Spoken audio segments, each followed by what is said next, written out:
First things first are the pots you require when you're cooking or preparing Italian food. One, of course, most essential, is the biggest pot you can find so you can make your biggest batch of meat sauce or a hearty tomato sauce. The second pot is equally as important, and this is actually a pasta pot. So you place your pasta inside, then put it into the boiling water. Obviously, when it's done cooking, it makes for a very easy withdrawal of the pasta.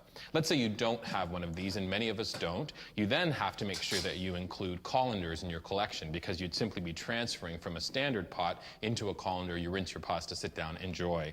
Now, a couple of serving pieces you may require. One is a ladle to dose out heaping helpings of your sauces, and the second is a slotted spoon. This helps withdraw long noodle pastas such as spaghetti, capellini, tagliatelle.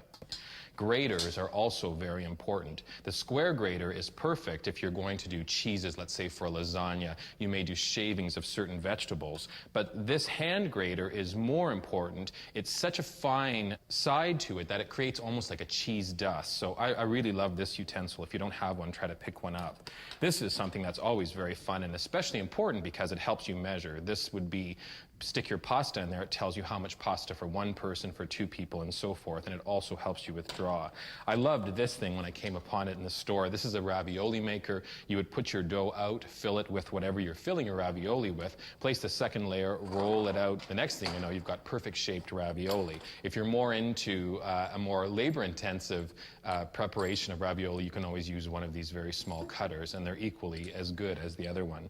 Now, let's say that you want to spend a little bit more time and effort making pasta. A pasta maker is a great investment if you've got the time to make pasta. It basically, you begin by putting your dough through one portion, which can be adjusted. It can either go larger or smaller, depending on how you adjust it.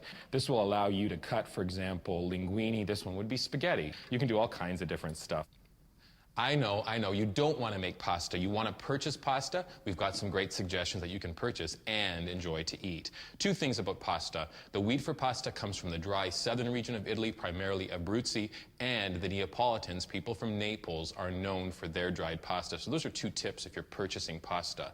Let's look at the examples, though, that we've assembled today. This first is a farfellini, and this very, very tiny pasta is ancini di pepe, and both of these pastas are often used in brodo, or in soup, so a nice beef consomme or a nice soup, perfect.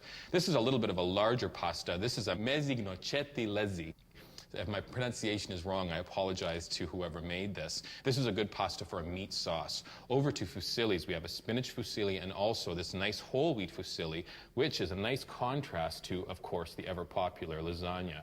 Looking for something more colorful, how about a nice Fiesta Fettuccine? These are very attractive, as is the spinach, as is the yellow pepper, as is the sun-dried tomato. So you should immediately see that the different flavors, different colors, they'll really spice up your next cooking occasion. These are very attractive because you can cook them exactly as they are here. This is a tagliatelle, this is a lasagnetta al uovo, and this is capellini, also known as angel hair, which inspired Princess Leia's hairdo. Actually, the next thing over here are the longer shaped pastas, and I love these. This is actually a macaroni, this is a tripolini, and this is a strangosi. So it's really great to be able to experiment, not only to try them, but to even try to pronounce them half the time is so much fun. On to more long and the slender noodles, spaghetti, fettuccine, and of course, this capellini.